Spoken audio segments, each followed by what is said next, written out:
Welcome to the movies, pal. You're from the neighborhood. Master Chaos here.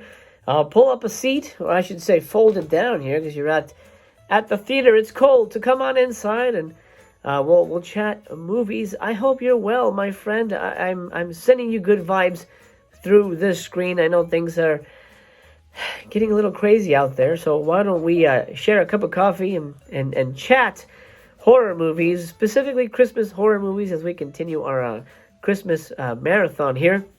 Next up, of course, this week we're talking about the entire Black Christmas franchise, the original, the remake from 2006, and the for lack of a better term, the feminist remake from 2019. It may not be that, honestly. I've never seen it, so it may actually be completely amazing. I hope it is. I really hope to enjoy it. That will be coming up next episode. Today we are talking about the 2006 Black Christmas remake, which is, in my opinion, a masterpiece. Black Christmas from 2006, written and directed by Glenn Morgan. Now, you wouldn't know it by looking at me, because I'm so youthful, but I'm old. I'm quite old. I'm almost 42, and in dog years, well, I'd be dead.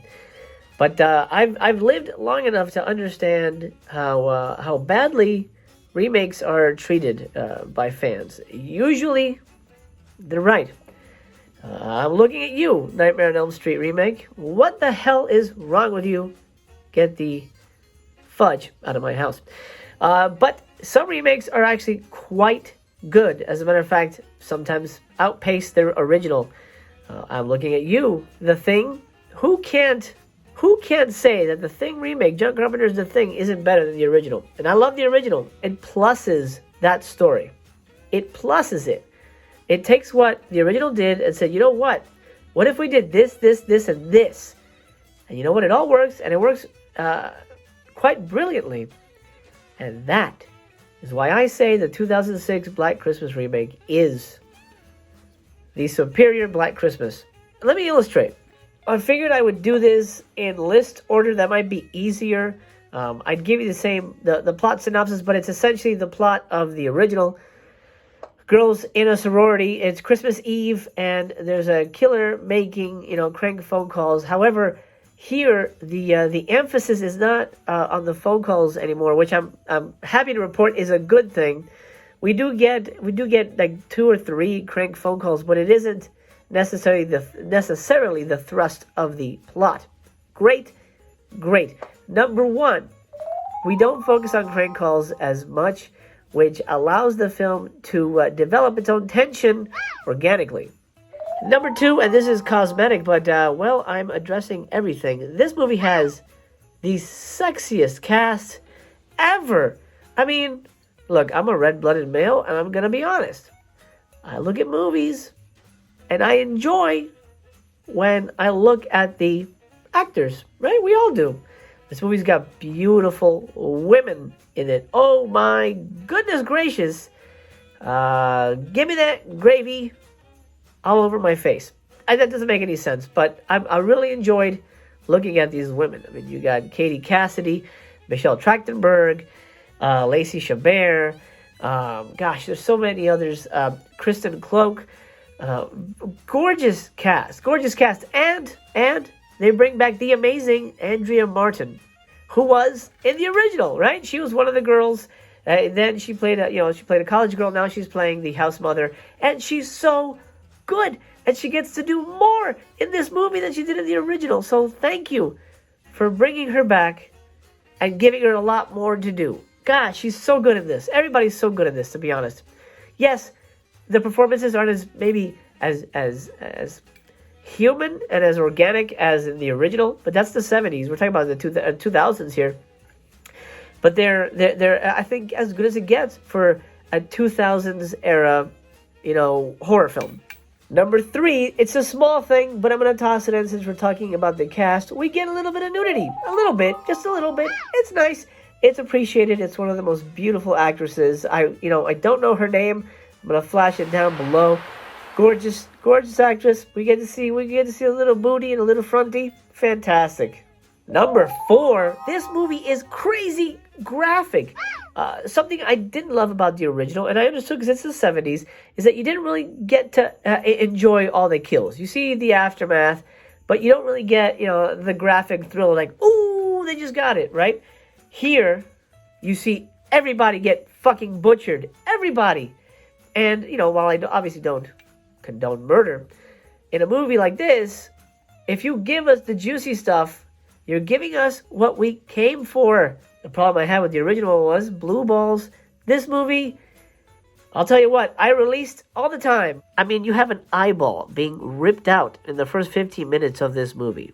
Andrea Martin, spoilers, gets killed by an icicle that falls from the roof and stabs her right through the head like a vampire. My God, it's glorious. Next, one of the big problems I had with the original one was we didn't know who the hell the killer was. Was it Billy? Well, who was the killer? What did he want? What was he talking about on the phone? What was he doing in the attic?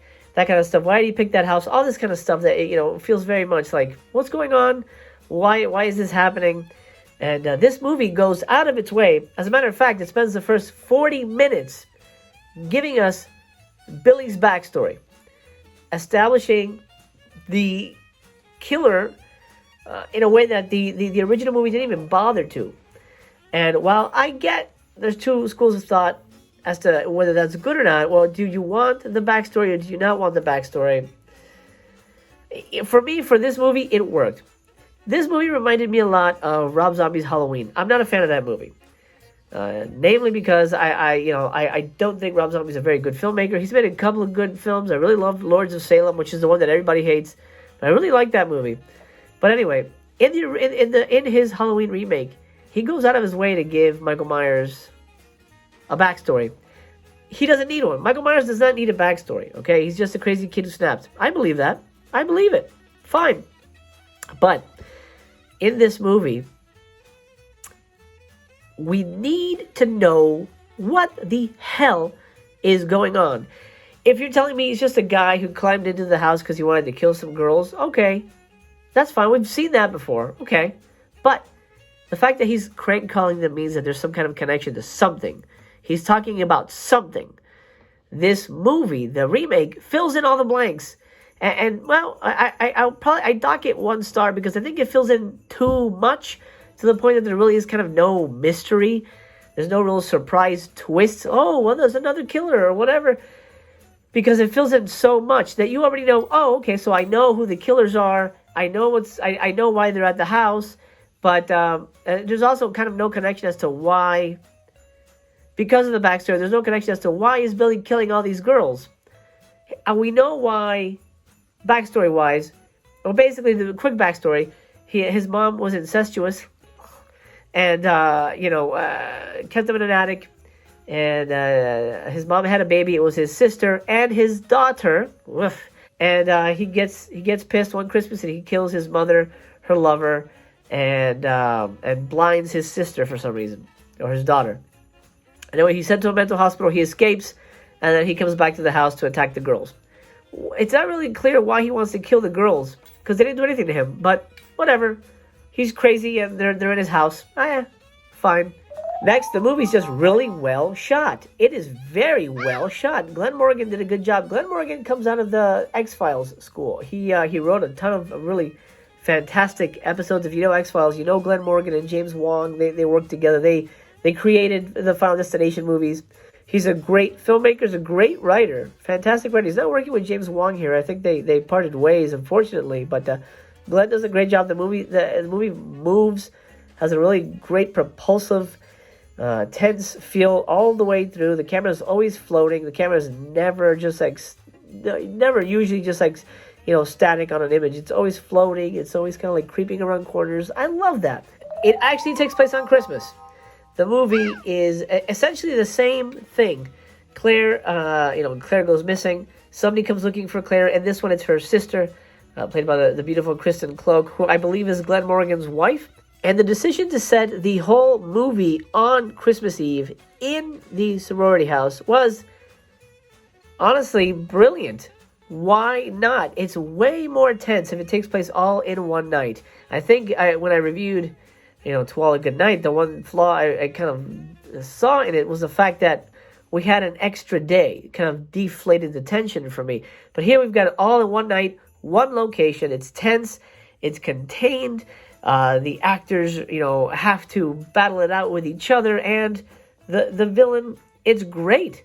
It's so much more of a perfect storm of horror events. 4 stars for the Black Christmas remake. I loved it, and I know it's higher than what I gave the original, but this one I honestly loved a lot more. I almost gave it 5. I'm docking it 1 star only because I thought the backstory was a little too much at times, and I felt that because it was such a long backstory, we get a lot of flashbacks and things like that, the movie doesn't really, I feel, even though there's killing happening, doesn't really get started until the flashbacks have sort of cleared the plate, and now we can move on with the current story. I just feel like there's a little bit of a cock block situation going on there, so I'll take a star away from that, just to be fair. 4 stars for me. I really love this movie. It's a product of its time. You have to understand that this is 2006. This is the heyday of Dimension films. It's a real splattery movie. Yes, you could say it's formulaic, but you're making a slasher movie. If it's not formulaic, your core audience is gonna be freaking pissed. Black Christmas remake 2006. Honestly, you may hate it, or you may haven't seen it in a while. I'd say rewatch it, but I think it's a masterpiece. And God, this cast, Jesus Christ, sexiest cast in horror movies ever. God, yummy yum. Well, pal, it's time to close the theater down. It's started snowing in here, and I don't want the projector to freeze. So, my friend, I'm going to bid you adieu. I hope you enjoyed this review of the Black Christmas remake. I certainly enjoyed chatting movies with you. If you're new here, please consider subscribing. If you do, you'll see me again. Master Chaos comes at you daily, sometimes twice, when I do a Master Chaos Theater. My friend, Merry Christmas. Happy holidays. Whatever you celebrate, I'm celebrating with you virtually. I have been your friendly neighborhood Master Chaos, and you have been entertained.